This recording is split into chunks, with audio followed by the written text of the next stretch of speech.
2024 లేదా 25లో డిగ్రీ లేదా బీటెక్ చదివారా? సాఫ్ట్‌వేర్ జాబ్ కోసం ఎదురు చూస్తున్నారా? అయితే కోడ్ జ్ఞాన్ 100 డేస్ కోర్సులో చేరండి, జాబ్ సాధించండి.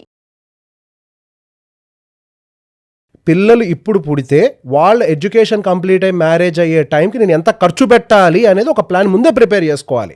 నేను ఇప్పటి నుంచి ప్లాన్ చేసుకుంటే ఇంత ఖర్చు అవుతుంది, 5 ఏళ్ళు లేట్గా ప్లాన్ చేసుకుంటే ఇంత ఖర్చు అవుతుంది. నాకు వచ్చే ఇన్కమ్ మాత్రం సేమ్, అది మారదు. మీకు ఎంత గ్రోత్ రావాలో అంతే వస్తుంది. మరి మీరు ఎక్స్ట్రా డబ్బులు ఖర్చు పెడుతున్నారా లేదా పిల్లల మీద? సేమ్ ఎడ్యుకేషన్ డిలే అవుతోంది. 2, ఇప్పుడు మీరు ఉద్యోగాలు చేయడం కోసం అని చెప్పి మీ పేరెంట్స్ మీకు సపోర్ట్ చేస్తున్నారు, ఎందుకంటే వాళ్ళ ఇంట్లో ఓపిక ఉంది, ఏజ్ ఫ్యాక్టర్ ఉంది కాబట్టి. మరి ఎగ్జాక్ట్లీ, మరి మీరు ఎట్లా సపోర్ట్ చేస్తారు మీ పిల్లలకి? అది చాలా బేసిక్ కదా. ఇప్పుడు మన ఇండియాలో మెంటాలిటీస్ చాలా స్ట్రాంగ్గా ఉంటాయి. దానికి గల కారణం ఏంటి అంటే స్ట్రాంగ్ ఫ్యామిలీ స్ట్రక్చర్. ఫ్యామిలీలో మదరు, ఫాదరు, మామ్ అందరూ సపోర్ట్ చేస్తారు. అందరూ సపోర్ట్ చేయటం వల్లనే ఇండియాలో ఫ్యామిలీ స్ట్రక్చర్ కానీ మెంటాలిటీస్ కానీ స్ట్రాంగ్గా ఉంటాయి. ఇట్లా డిలేడ్గా జరగటం వల్ల మీరేం సపోర్ట్ చేయగలుగుతారు? వాళ్ళకి పుట్టిన పిల్లల్ని వాళ్ళు చూసుకోవాలా, ముసలోళ్ళని మిమ్మల్ని చూసుకోవాలా? వాళ్ళప్పుడు వాళ్ళకి ఎంత ప్రెషర్ బిల్డ్ అవుతుంది? ప్రాక్టికల్గా అటు అంటే మన సైకిల్ క్లీన్గా వెళ్ళాలి అనన్నా, ఫైనాన్షియల్స్ క్లీన్గా ఉండాలి అన్నా, ఏ టైంకి జరగాల్సిన పని ఆ టైంకి జరగాలి. అయితే ఇక్కడ పెళ్ళి అనేది ఒక రాంగ్ పార్ట్నర్ని చూస్ చేసుకుంటే మన ఫ్యూచర్ ఫినాన్షియల్ గ్రోత్ కానీ ఫ్యామిలీ ఫినాన్షియల్ గ్రోత్ కానీ డిస్టర్బెన్స్ వచ్చే ఛాన్సెస్ ఉందా? 100% ఉంటుందండి. Basic wrong partner can be either husband or wife, anyone. నేను చూసిన వాళ్ళల్లో సమ్ టైమ్స్ వైఫే కొంచెం ఫార్వర్డ్ స్టెప్ తీసుకుంటారు, కొన్ని కేసెస్లో హస్బెండ్ ఫార్వర్డ్ స్టెప్ తీసుకుంటారు ఫైనాన్షియల్ డెసిషన్ మేకింగ్లో. బట్ కొన్ని కేసెస్లో ఎట్లా అవుతుంటుందంటే ఒక ప్రోగ్రెసివ్ డెసిషన్ని ఒక పార్ట్నర్ తీసుకుంటున్నప్పుడు ఇంకొక పార్ట్నర్ అడ్డుపడతారు కూడా parallelly. It is not about expenditure, మరి దుబారాగా ఖర్చు పెడుతున్నారు అని అంటే అది డిజాస్టర్ కేసు, నేను దాన్ని అనట్లేదు. ఇప్పుడు ఒక మనిషి పాడవ్వటం అని అంటే దుబారాగా ఖర్చే పెట్టిన అవసరం లేదు. రైట్ ఇన్వెస్ట్మెంట్ చేయకపోయినా మీ జీవితం పాడైపోయినట్టే కదా. It is done there. Growth ఉండదు కదా జీవితంలో. గ్రోత్ పక్కన పెట్టండి. మీరు మీ పిల్లల చదువుల్ని, వాళ్ళ భవిష్యత్తుని ఎట్లా ఎఫర్ట్ చేస్తారు if you can't invest in right way? సరైన పెట్టుబడి పెడితేనే కదా. దానికి సంబంధించి మీ పార్ట్నర్ మీకు సపోర్ట్ చేస్తారా లేదా అనేది వాళ్ళ మైండ్ సెట్ని మీరు అర్థం చేసుకోవడం అవసరం.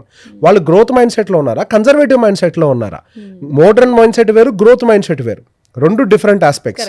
గ్రోత్ మైండ్ సెట్లో ఉన్నారా లేదా అనేది అండర్స్టాండ్ చేసుకోవాలి. ఈవెన్ ఉమెన్ అయినా సరే, ఈ రోజు ఆ అబ్బాయి సంపాదించేటువంటి సంపాదన తక్కువే, ఎందుకంటే చిన్నపిల్లలు కదా, సంపాదన తక్కువే ఉంటుంది. మీ నాన్నలాగా ఆయన సంపాదిస్తాడు? ప్రాక్టికల్ సాధ్యం కాదు. వాళ్ళ వయసుకి వీళ్ళ వయసుకి తేడా ఉంది. ఇప్పుడు వచ్చే సంపాదన ఇట్లుంది, కానీ ఇప్పుడు సంపాదించిన దాంతో ఎటువంటి వాటిలో పెట్టుబడులు పెట్టాడు? Wise decision. ఒక హెల్త్ ఇన్సూరెన్స్ తీసుకున్నాడా? ఎందుకు? ఒక కుటుంబాన్ని రోడ్డున పడేసేది ఒక హెల్త్. ఒకవేళ ఈయన సంపాదించలేని పరిస్థితుల్లో కనుక ఈయనకి ఏదైనా జరిగితే, అనుకోకుండా ఈయనకి జరిగితే, ఫ్యామిలీ గురించి ఆలోచించలేదా అంటే ఒక టర్మ్ ఇన్సూరెన్స్ అది తీసుకున్నాడా లేదా? ఒకవేళ ఈయన ఉద్యోగం పోతే సర్వైవ్ అవ్వటానికి కావాల్సినటువంటి ఒక కార్పస్ని ఏర్పాటు చేశాడా లేదా? ఎప్పుడు ఆ ట్రెడిషనల్ కన్జర్వేటివ్ మైండ్ సెట్లో ఓన్లీ రియల్ ఎస్టేట్ వైపుగానే చూస్తున్నాడా, లేకపోతే ఎవాల్వ్ అవుతున్న మోడర్న్ ఇన్వెస్ట్మెంట్ ఇన్స్ట్రుమెంట్స్ వైపుగా కూడా చూసుకుంటూ అటువైపు కూడా ఇన్వెస్ట్మెంట్స్ని డైవర్సిఫై చేస్తున్నాడా లేదా? ఇవి మిడిల్ క్లాస్ వాళ్ళు కూడా కరెక్ట్ గా తీసుకోవాల్సిన జాగ్రత్తలు. యాక్చువల్ గా తీసుకోవాల్సింది మిడిల్ క్లాస్ వాళ్ళు. Investment plan. ఇప్పుడు హెచ్ఎన్ఐస్ విషయంలో వాళ్ళకి ఆల్రెడీ అవేర్నెస్ ఉంటుంది. వాళ్ళకి వెల్త్ మేనేజర్లు ఉంటారు, ప్లానర్స్ ఉంటారు. దే డోంట్, అంటే వాళ్ళు భయపడరు. వాళ్ళకి క్లియర్ గా తెలుసు రిస్క్ నుంచే కొంత రిటర్న్ అనేది వస్తుంది. అండ్ నెంబర్ 2, వాళ్ళకి ఇంకో విషయం తెలుసు, రిస్క్ లేని ప్లేస్ లేదు. మనకి రియల్ ఎస్టేట్లో రిస్క్ ఉంటుంది, ఎఫ్డీలో రిస్క్ ఉంటుంది, గోల్డ్లో రిస్క్ ఉంటుంది, మ్యూచువల్ ఫండ్స్లో రిస్క్ ఉంటుంది, అన్నిట్లో ఉంటుంది. మనము రిస్క్ అన్ని చోట్ల తీసుకుంటున్నాం కాబట్టి మనకి బెటర్గా ఎక్కడ రిటర్న్ రాగలుగుతుంది అనేది ప్రాపర్గా ఎవాల్యుయేట్ చేసి వాళ్ళు పెట్టుబడులు పెడతారు కాబట్టి వాళ్ళు హెచ్ఎన్ఐస్గా ఉంటున్నారు. హై నెట్వర్త్ ఇండివిజువల్స్గా సర్వైవ్ అవ్వాలి అన్నా కానీ వాళ్ళ ఇన్వెస్ట్మెంట్స్ రైట్గా ఉండాలి. ఇన్వెస్ట్మెంట్ మైండ్ సెట్ అనేది మిడిల్ క్లాస్కి ఇంకెక్కువ అవసరం. హెచ్ఎన్ఐస్ కి ఆల్రెడీ టీమ్ ఉంటుంది, they will manage. Health insurance, తర్వాత టర్మ్ ఇన్సూరెన్స్, నెక్స్ట్ ఇంకేమేం కావాలి? హెల్త్ అండ్ టర్మ్ తో పాటుగా investments to survive in case in any bad situation. ఒక చిన్న ఎగ్జాంపుల్ చెప్తాను. ఒక మనిషికి యాక్సిడెంట్ అయింది, 1 year పాటు బెడ్ రెస్ట్. డెఫినెట్ గా కంపెనీ సాలరీ మొత్తం అయితే పే చేయదు, బట్ ఎక్స్పెన్సెస్ మాత్రం అంతే ఉంటాయి. ఎట్లా సర్వైవ్ అవుతారు? అప్పుడు ఏం చేయాలి? ముందు మీరు ప్లాన్ చేసుకోవాలి. అంటే మనకి ఎంత డబ్బు అవసరం పడుతుంది, ఈ రోజు రాత్రి పడుకుంటే నేను పొద్దున్న నిద్ర లేగను అన్న ఉద్దేశంతో మన ప్లానింగ్ ఉండాలి. ఈ రోజు రాత్రి నేను బయటికి వెళ్ళిన తర్వాత తెల్లారి లెగిసి ఇంటికి వస్తానో రానో అన్న గ్యారంటీ కూడా లేదు అన్న మైండ్ సెట్ మనం ఎప్పుడైతే ప్రిపేర్ చేస్తామో అప్పుడు మనం ఫినాన్షియల్ డిసిప్లిన్ అనేది వస్తుంది. Exactly. And at the same time you have to intimate everything to your wife also. ఇప్పుడు చాలా మంది లైక్ అమ్మాయిలు అబ్బాయిలు ఈక్వల్గా సంపాదిస్తున్నారు, wife and husband, but still ఎక్కువ శాతం హస్బెండ్స్ వర్క్ చేస్తున్నారు అండ్ వైఫ్స్ ఇంట్లో ఉన్నారు. అలాంటి టైంలో ఫినాన్షియల్ డిస్కషన్స్ కానీ లోన్స్ కానీ వాళ్ళు పెట్టిన ఇన్వెస్ట్మెంట్స్ కానీ ప్రతి ఒక్కటి వైఫ్కి షేర్ చేసుకోవాలా లేదా 100% with accuracy and honesty? Yes. అది ఎంతవరకు కరెక్ట్? మన రిజర్వ్ బ్యాంక్ దగ్గర కొన్ని లక్షల కోట్ల రూపాయలు అన్క్లైమ్డ్గా మిగిలిపోయాయని చెప్పి రీసెంట్గా ఆర్టికల్స్ వచ్చాయి. ఓ మై గాడ్, లక్షల కోట్ల రూపాయలు. రీజన్ ఏంటండి? నామినీని మెన్షన్ చేయలేదు, కనీసం ఫ్యామిలీకి వాళ్ళు పెట్టిన పెట్టుబడుల గురించి ఇన్ఫర్మేషన్ ఇవ్వలేదు. సో ఆర్బీఐ మొత్తుకుంటుంది బ్యాంక్స్కి చెప్పి ఐడెంటిఫై చేయండి, వాళ్ళు ఎక్కడున్నారో వెతకండి, we have to give that money back to their families. కొన్ని లక్షల కోట్ల రూపాయలు ఖాళీగా మిగిలిపోతున్నాయి. Over the period of time ఎవరు క్లెయిమ్ చేయకపోతే వాళ్ళు రిజర్వ్స్లో కలిపేసుకుంటారు వాటిని. బట్ చాలా టైం ఇస్తారు, ఒక 10-15 సంవత్సరాలు టైం ఇచ్చిన తర్వాత కలుపుకుంటారు. సి బేసిక్గా దీనికి ప్రాబ్లం ఏంటి, వాళ్ళు ఎక్కడ ఇన్ఫర్మేషన్ని పాస్ చేయకపోవటం. సి ఇప్పుడు అసలు నేను చెప్పేది ఏంటి అన్న ఒక ఉద్దేశంలో మీరు ఉన్నారు అని అంటే, and let me tell you are the most irresponsible person in this world. కొంతమంది హస్బెండ్స్ వాళ్ళ ఫినాన్షియల్ మ్యాటర్స్ ఏమి ఇన్వెస్ట్మెంట్స్ కానీ ఏమి వైఫ్తో షేర్ చేసుకోరు. ఇది చాలా తప్పు. They are the most irresponsible persons in this world. రాత్రికి రాత్రి నువ్వు నిద్ర లేకపోతే రేపొద్దటి నుంచి నీ భార్య పిల్లలు ఎలా సర్వైవ్ అవుతారు? రోడ్డు మీదకి వచ్చేస్తారు. నువ్వు తీసుకున్న టర్మ్ ఇన్సూరెన్స్ ఎవరికి తెలుసు? అది నువ్వు ఎవరికి చెప్పావు? అది ఎప్పుడైనా ప్లానింగ్ ఎలా ఉండాలంటే అండి, నేను ప్రతి క్లయింట్ దగ్గరకు వచ్చే వాళ్ళకి చెప్తాను, మీ ప్లాన్ ఎలా ఉండాలి అని అంటే, ఈ రోజు రాత్రి పడుకొని పొద్దున లేకపోతే ఏం చెయ్యాలి అన్న విషయాన్ని మీ భార్యకు మీరు ఎక్స్ప్లెయిన్ చేసి ఉండాలి. వాళ్ళు కమింగ్ టు ఫైనాన్షియల్ ప్లానింగ్ మీరు మీ వైఫ్తో పాటు కూర్చొని చేయించుకోవాలి ఎప్పుడైనా కానీ. మీరు ఏం చేస్తున్నారన్న విషయం ప్రతి ఒక్కటి వాళ్ళకి క్లారిటీ ఉండాలి. ఎక్కడ హెల్త్ ఇన్సూరెన్స్ ఉంది, ఎక్కడ టర్మ్ ఇన్సూరెన్స్ ఉంది, ఎక్కడెక్కడ మీ ఇన్వెస్ట్మెంట్స్ ఉన్నాయి, ఎంతెంత లోన్స్ ఎవరెవరికి పే చేయాలి, ఏ లోన్స్ ఆల్రెడీ ఇన్షూర్డ్, ఇవన్నీ విషయాలు మీరు మీ స్పౌస్కి కమ్యూనికేట్ చేసి ఉండాలి. రెండోది, ఆ డబ్బులు వచ్చిన తర్వాత ఆ డబ్బులు ఎలా ఆపరేట్ చేయాలో కూడా మీరు మీ స్పౌస్కి ఆల్రెడీ ఇంటిమేట్ చేసి ఉండాలి. సహజంగా ఒక ఎర్నింగ్ పర్సన్ చనిపోయిన తర్వాత అక్కడ ఉండేటువంటి స్పౌస్కి మైండ్ పనిచేయదు. ఒకసారి ఇంట్లో మగవాడు లేనప్పుడు సహజంగా చుట్టాల మీద ఎక్కువగా డిపెండ్ అవుతారు. చుట్టాల మీద డిపెండ్ అయినప్పుడు వాళ్ళు ఆ పొలంగోను పిల్లలకు అది మిగులుతుంది, ఈ ల్యాండ్ గోను, డబ్బులు పోగొట్టుకున్న వాళ్ళ కండిషన్స్ ఉన్నాయి, మోసం చేసి డబ్బులు ఎత్తుకెళ్ళిన రిలేటివ్స్ ఉన్నారు, లేదు అక్కడ ఇక్కడ పెట్టు అని చెప్పి మిస్గైడ్ చేసిన వాళ్ళు కూడా ఉన్నారు. ఇక్కడ వాళ్ళందరూ ఆలోచించే దాంట్లో ఒక చిన్న పొరపాటు, సరే వాళ్ళు చేసే తప్పు అని నేను చెప్పను, వాళ్ళకి తెలిసిన ప్రపంచంలో వాళ్ళు చెప్తున్నారు, ఆ పొలంగోను ఈ ల్యాండ్ గోను వచ్చిన టర్మ్ ఇన్సూరెన్స్ చెప్తున్నారు కదా, మరి రేపటి నుంచి వాళ్ళకి తిండి ఎవరు పెడతారు? మరి దానికి ఒక ప్లాన్ ఉండాలి కదా. ఆ పిల్లలకు స్కూల్ ఫీజులు ఎవరు కడతారు? మరి దానికి ఒక ప్లాన్ ఉండాలి కదా. తండ్రి కూడా లేడు, ఇప్పుడు ఈ ల్యాండ్ ఉంటే రేపు వాడి పెళ్లికి ఈజీ అవుద్దని మాట్లాడుతున్నావే, అసలు ముందు వాడి పెళ్లి దాకా వెళ్ళాలంటే ముందు వాడు చదువుకోవాలి కదా, ముందు ప్రతిరోజు అన్నం తినాలి కదా. సో ఒకవేళ ఏమైనా జరిగితే ఎలా సర్వైవ్ అవ్వాలి అన్న దానికి కూడా ఒక ప్లాన్ మీ స్పౌస్కి మీరు ముందే పాస్ ఆన్ చేసి ఉండాలి. ఇక్కడిక్కడ ఒకవేళ హాస్పిటలైజ్ అయితే హెల్త్ ఇన్సూరెన్స్ ఇక్కడ ఉంది, అనుకుంది జరిగితే టర్మ్ ఇన్సూరెన్స్ ఇక్కడ ఉంది. ఆ టర్మ్ ఇన్సూరెన్స్ కనుక మెచ్యూర్ అయితే ఏదైనా జరిగి ఆ డబ్బుల్ని ఎలా వాడాలో ఆ ప్లాన్ ఇక్కడ ఉంది. ప్రతి ఒక్క దానికి మన దగ్గర ప్లానింగ్ ఉండాలి. ఎగ్జాక్ట్లీ. ఎస్. నేచర్ ఏంటి అని అంటే మనం దేనికి ప్లాన్ చేసుకుంటాం అది జరగనీకుండా జాగ్రత్తగా చూసుకుంటది. మనం ప్లాన్ చేసుకుంటే మనం పోనీకుండా చూసుకుంటాం. ఇంత మంచిగా health insurance term insurance plan చేసుకొని వైఫ్ కి చెప్పకపోతే వాట్ ఇస్ ఈ మధ్య ఒక కుర్రాడికి ఏదో యాక్సిడెంట్ అయిందంట అండి, ఆల్మోస్ట్ బ్రెయిన్ ఆగిపోయింది, అసలు కోమాలోకి వెళ్ళిపోయాడు, ఆల్మోస్ట్ అసలు కోమాలోకి వెళ్ళిపోయాడు. చాలా చిన్న family, they don't have money. అసలు అడ్మిషన్కి 5 లక్షలు అడిగారు వాళ్ళు. అబ్బాయికి హెల్త్ ఇన్సూరెన్స్ ఉంది కానీ ఎవరికీ తెలియదు, వాళ్ళ పేరెంట్స్కి తెలియదు. డబ్బులు ఎట్లా అని చెప్పేసి పాపం కంగారు పడిపోతున్నారు. అదృష్టం బాగుండి అబ్బాయి వాళ్ళ ఫ్రెండ్కి చెప్తే వాళ్ళ ఫ్రెండ్ వీళ్ళ పేరెంట్కి చెప్పాడు, అంటే పలానా హెల్త్ ఇన్సూరెన్స్ ఉంది అబ్బాయికి అని చెప్పి. అట్లీస్ట్ ఆ హెల్త్ ఇన్సూరెన్స్ తోటి ఆ అబ్బాయికి ట్రీట్మెంట్ చేయించుకునే ఇదిలో పడ్డారు.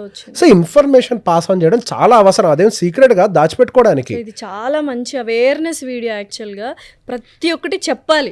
ఎగ్జాక్ట్లీ. ప్రతి ఒక్క విషయం పేరెంట్స్ గానీ అట్లీస్ట్ ఫ్రెండ్స్ తో అన్న షేర్ చేసుకుంటే ఖచ్చితంగా మన ఫినాన్షియల్ థింగ్ ఏంటి అనేది, మన ఫ్యూచర్ ఏంటి అనేది వాళ్ళు కేవలం మన ఇన్సూరెన్స్లు ఏవే కాదు, ఆ ఇన్సూరెన్స్ చేయించిన అడ్వైజర్ ఎవరో తెలియాలి. సి ఇప్పుడు మీ ఫ్యామిలీ అడ్వైజర్ దగ్గర ఇన్సూరెన్స్ చేయించుకుంది, ఆ అడ్వైజర్ ఎవరో మీ పేరెంట్స్కి కూడా తెలిసి ఉండాలి. తెలిసి ఉండాలి. కరెక్ట్. ఎందుకు ఒక ఫ్యామిలీకి రోడ్ యాక్సిడెంట్ జరిగితే ఎవరిని అప్రోచ్ అవుతారు? Definitely only your advisor will take care from there.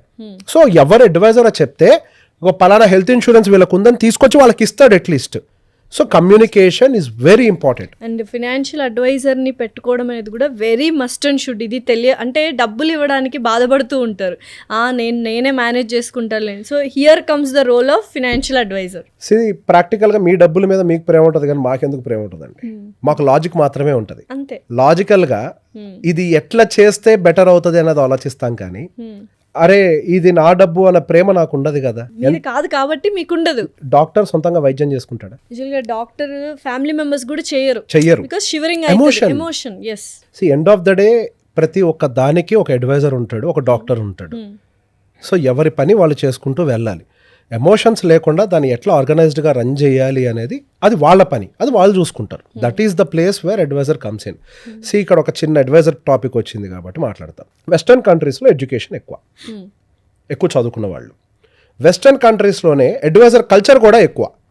మరి వాళ్ళంతా చదువుకున్నారు కదా, వాళ్ళకి ఎందుకు అడ్వైజర్లు అంటే అసలు చదువున్నోడికే తెలుస్తుంది అడ్వైజర్ విలువ ఏంటో. కరెక్ట్. అన్ని పనులు నాయి కాదు అని. ఏమీ తెలియనప్పుడు అన్ని నాకు తెలుసు అనుకుంటాం.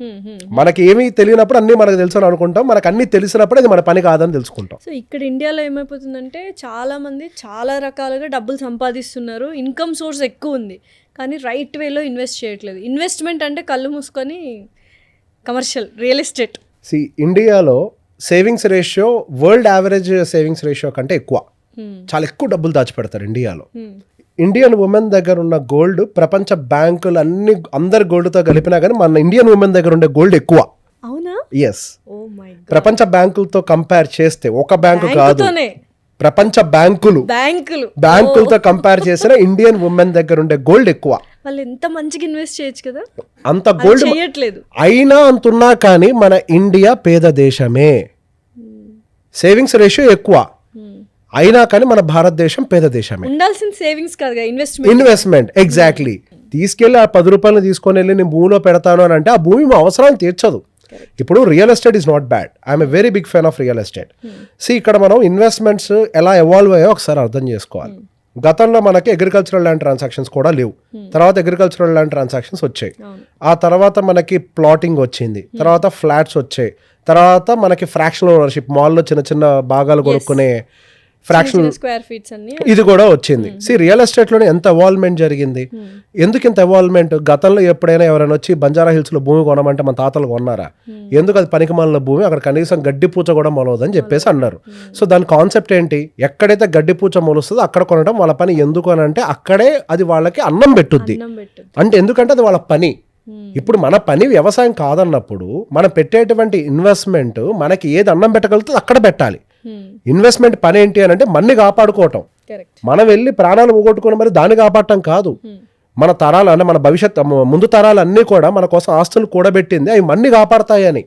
మనం వెళ్ళి వాటిని ప్రొటెక్ట్ చేస్తామని కాదు, వాటిని కాపాడుకుంటూ మనం ప్రొటెక్ట్ చేసుకోవడమే ఇక్కడ మెయిన్ ఎజెండా. అంటే ఈ రియల్ ఎస్టేట్ లో కూడా చాలా మంది తప్పేం చేస్తున్నారంటే రెసిడెన్షియల్ రియల్ ఎస్టేట్ కి ఎక్కువ ప్రిఫరెన్స్ ఇచ్చి కమర్షియల్ రియల్ ఎస్టేట్ ని వదిలేస్తున్నారు. ఎగ్జాక్ట్లీ. సో బేసిక్ ఇక్కడ residential real estate, commercial real estate అనేది కూడా ఆలోచించరండి. భూమి కొనాలి కాబట్టి భూమి కొంటారు అంతే. అది కమర్షియల్ రెసిడెన్షియల్ ఆలోచించరు. ఇప్పుడు ఒక వెంచర్ ఉందనుకోండి, మెయిన్ రోడ్కు ఉండే బిట్ ఒక 15,000 గజం, లోపలికి ఉండే బిట్ అయితే 10,000 గజం అయితే అరే ఎంత 10 ఫీట్లో ఒక 100 మీటర్లే కదా లోపలికి, నేను 10,000ది కొనుక్కుంటాను ఆలోచిస్తాను. కానీ ఇక్కడ ఆలోచించని విషయం ఏంటి అని అంటే నేను 10,000ది కొన్నప్పటికీ ఇది నా అవసరాన్ని తీర్చదు. అక్కడ 15,000 కొంటే నాకు 100 గజాలు వస్తుంది, ఇక్కడ 10,000 కంటే నాకు 150 గజాలు వస్తుంది. ఇక్కడ గజాలు కూడా ఎక్కువ వస్తుంది కానీ ఆలోచిస్తారు. అక్కడ 100 గజాలు వచ్చినా అది రెంట్ ఇస్తుంది అన్న విషయం మర్చిపోతారు.